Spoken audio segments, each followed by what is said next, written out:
नमस्कार दोस्तों, स्वागत है आपका अपने YouTube channel success point Saidpur में। दोस्तों आज है 13 जून और 13 जून के जितने भी इम्पॉर्टेंट क्वेश्चन हैं आप लोगों के लिए लाया गया है, जो कि आपकी प्रतियोगी परीक्षाओं के लिए काफ़ी महत्वपूर्ण है।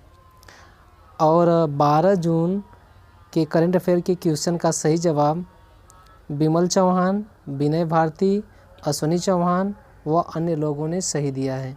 आप लोगों को सक्सेस पॉइंट सैदपुर की तरफ से धन्यवाद। और अगर आप लोग इस चैनल को सब्सक्राइब नहीं किए हैं तो कृपया सब्सक्राइब कर लीजिए और वीडियो को अंत तक अवश्य देखिए, क्योंकि ये आपके लिए काफ़ी महत्वपूर्ण है। जिसमें आज का पहला प्रश्न है, वह राज्य जो कक्षा 5 तक के बच्चों के लिए ऑनलाइन क्लास पर रोक लगा दी है। इस प्रश्न के 4 विकल्प हैं। पहला उत्तराखंड, दूसरा हिमाचल प्रदेश, तीसरा कर्नाटक और चौथा बिहार। तो इसमें आपका जो तीसरा विकल्प है कर्नाटक, वह सही है। तो इसके बारे में हम लोग जान लेते हैं क्यों ऐसा हुआ है, यानी क्यों रोक लगाई गई है। तो राष्ट्रीय मानसिक आरोग्य स्नायु विज्ञान संस्थान की रिपोर्ट के अनुसार पर कर्नाटक के शिक्षा मंत्री सुरेश कुमार ने प्राथमिक स्तर के बच्चों के ऑनलाइन शिक्षा पर रोक लगा दी है। अब हम लोग कर्नाटक राज्य के बारे में विशेष जानकारी कुछ ले लेते हैं। तो कर्नाटक दक्षिण भारत का एक राज्य है जिसका गठन 1 नवंबर 1956 ईस्वी को हुआ और उस समय इसका नाम स्टेट ऑफ मैसूर या कर्नाटक रखा गया, जिसे सन 1973 में पुनः नामकरण किया गया, तब इसका नाम कर्नाटक रखा गया है। और कर्नाटक की राजधानी बंगलौर है। यानी कर्नाटक राज्य का संपूर्ण क्षेत्रफल 1,91,791 वर्ग किलोमीटर है। और इस राज्य के राज्यपाल यानी कर्नाटक के राज्यपाल वजुभाई वाला हैं। और कर्नाटक राज्य का राजकीय पशु हाथी, राजकीय पक्षी नीलकंठ तथा राजकीय पुष्प कमल और राजकीय वृक्ष चंदन है। और कर्नाटक राज्य की मुख्य भाषा कन्नड़ है। आज का अगला प्रश्न है, मर्सर के 2020 कॉस्ट ऑफ लिविंग सर्वे के अनुसार भारत की सबसे महंगी शहर कौन सी है। इस प्रश्न के 4 विकल्प हैं। पहला कानपुर, दूसरा मुंबई, तीसरा दिल्ली और चौथा प्रयागराज। तो इसमें जो आपका दूसरा विकल्प है मुंबई, वह सही है। तो मर्सर के 2020 के सर्वे के अनुसार मुंबई विश्व का 60वां सबसे बड़ा महंगा शहर है, जबकि एशिया में यह 19वें स्थान पर है। और भारत की बात कही जाए तो भारत में पहले स्थान पर मुंबई जो है सबसे महंगा राज्य बना हुआ है। मुंबई शहर जो है बनी हुई है। आज का अगला प्रश्न है, किस देश ने कोविड-19 संक्रमितों के इलाज के लिए प्लाज्मा की ऑनलाइन उपलब्धता शुरू की है। इस प्रश्न के 4 विकल्प हैं। पहला पाकिस्तान, दूसरा बांग्लादेश, तीसरा भारत और चौथा चीन। तो इसमें आपका जो दूसरा विकल्प है बांग्लादेश, वह सही है। तो बांग्लादेश सरकार ने कोविड-19 के मरीजों के इलाज को कारगर बनाने के लिए प्लाज्मा थेरेपी का उपयोग कर रही है, जिसके लिए सरकार ने ऑनलाइन उपलब्धता शुरू कर दी है। आज का अगला प्रश्न है, किस देश ने मानव रहित समरसीबल द्वारा महासागर में विश्व के सबसे गहरे बिंदु तक गोता लगाने का रिकॉर्ड बनाया है। इस प्रश्न के 4 विकल्प हैं। पहला चीन, दूसरा भारत, तीसरा अमेरिका और चौथा जापान। तो इसमें आपका जो पहला विकल्प चीन है, वह सही है। तो हम लोग इसके बारे में जान लेते हैं। काफ़ी इंपॉर्टेंट क्वेश्चन है। चीन ने मानव रहित मशीन समरसीबल द्वारा प्रशांत महासागर के सबसे गहरे क्षेत्र मरियाना गर्त तक पहुंचने का रिकॉर्ड बनाया है। आज का अगला प्रश्न है, IWF ने किस भारतीय वेटलिफ्टर पर डोप आरोप को वापस ले लिया है। इस प्रश्न के 4 विकल्प हैं। पहला संजीता चानू, दूसरा संगीता चानू, तीसरा कर्णम मालेश्वरी और चौथा इनमें से कोई नहीं। तो इसमें जो आपका पहला विकल्प है संजीता चानू, वह सही है। तो तो सबसे पहले हम लोग IWF का पूरा नाम जान लेते हैं। तो IWF का पूरा नाम है अंतर्राष्ट्रीय भारोत्तोलन महासंघ।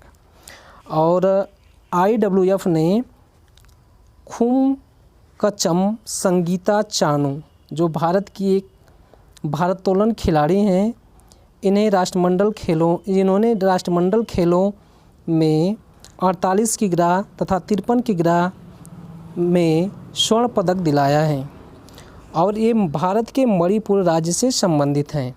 इन पर जो है डोप टेस्ट का आरोप लगाया गया था। उस डोप टेस्ट को फ़िलहाल IWF ने वापस ले लिया है। दोस्तों, अगर चैनल को सब्सक्राइब नहीं किए तो कृपया सब्सक्राइब कर लीजिए और वीडियो को अंत तक देखिए तथा लाइक शेयर कमेंट अवश्य कीजिए।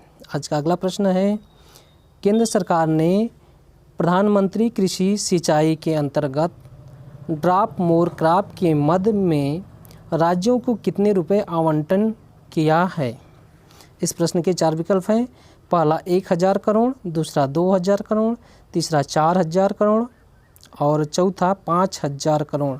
तो इसमें जो आपका तीसरा विकल्प है 4000 करोड़ वह सही है।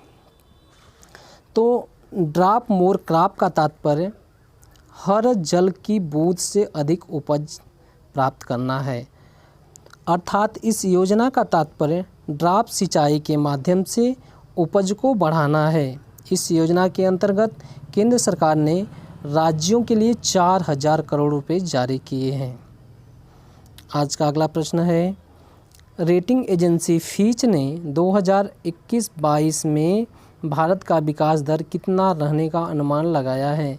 इस प्रश्न के 4 विकल्प हैं। पहला 9.5%, दूसरा 11.5%, तीसरा 8.5% और चौथा 5.5%। तो इसमें जो आपका पहला विकल्प है 9.5% वह सही है। जैसा कि आप लोग जानते हैं कि इस समय पूरा देश कोविड-19 जैसे महामारी से जूझ रहा है, फिर भी विश्व की 2 मशहूर कंपनियों ने यह अनुमान लगाया है कि भारत आने वाले वर्ष में तीव्र गति से विकास करेगा। इसके लिए फिंच कंपनी ने 2021-22 में भारत का विकास दर 9.5 रहने का अनुमान लगाया है, जबकि S&P कंपनी ने 8.5 रहने का अनुमान लगाया है। आज का अगला प्रश्न है, भारत के गिर जंगलों में एशियाई शेरों की संख्या वर्ष 2015 से बढ़कर कितनी हो गई है? इस प्रश्न के 4 विकल्प हैं। पहला 315, दूसरा 674, तीसरा 710 और चौथा 556। तो इसमें जो आपका दूसरा विकल्प है 674 वह सही है। तो गुजरात राज्य के गिर जंगल में वर्ष 2015 में एशियाई शेरों की संख्या 513 थी, जो वर्तमान समय में बढ़कर 674 हो गई है। लगभग 5 वर्ष के अंतराल में इन शेरों की संख्या में की कुल संख्या 161 की वृद्धि हुई है। आज का अगला प्रश्न है, किस राज्य सरकार ने नौकरी पोर्टल योजना लॉन्च किया है? इस प्रश्न के 4 विकल्प हैं। पहला दिल्ली, दूसरा उत्तर प्रदेश, तीसरा बिहार और चौथा पश्चिम बंगाल। तो इसमें आपका जो चौथा विकल्प है पश्चिम बंगाल वह सही है। तो पश्चिम बंगाल की मुख्यमंत्री ममता बनर्जी ने राज्य के युवाओं को रोजगार उपलब्ध कराने के लिए नौकरी पोर्टल लॉन्च किए हैं। आज का अगला प्रश्न है, कौन सा ऐप कोविड-19 सेंटर ढूंढने में मदद करेगा? इस प्रश्न के 4 विकल्प हैं। पहला आरोग्य सेतु, दूसरा गूगल, तीसरा फेसबुक और चौथा टिकटॉक। तो जो इसमें आपका दूसरा विकल्प है गूगल वह सही है। तो कोविड-19 टेस्ट सेंटर ढूंढने के लिए गूगल आपकी मदद करेगा। इसके लिए गूगल सर्च असिस्टेंस और मैप पर कोविड-19 जांच केंद्र की जानकारी मिलेगी। इस प्रकार से करंट अफेयर का जो क्वेश्चन था वह समाप्त हुआ। जैसा कि आप लोग जानते हैं कि इसके अंत में एक प्रश्न पूछा जाता है जिसका उत्तर आपको कमेंट के माध्यम से देना है। तो आज का प्रश्न है, चीन का मानव रहित मशीन ने प्रशांत महासागर कि किस गर्त में गोता लगाई है? इस प्रश्न का उत्तर आप कमेंट के माध्यम से दे सकते हैं। और अगर इस चैनल को सब्सक्राइब नहीं किए तो कृपया सब्सक्राइब कर लीजिए और वीडियो को लाइक शेयर कमेंट अवश्य कीजिए। धन्यवाद।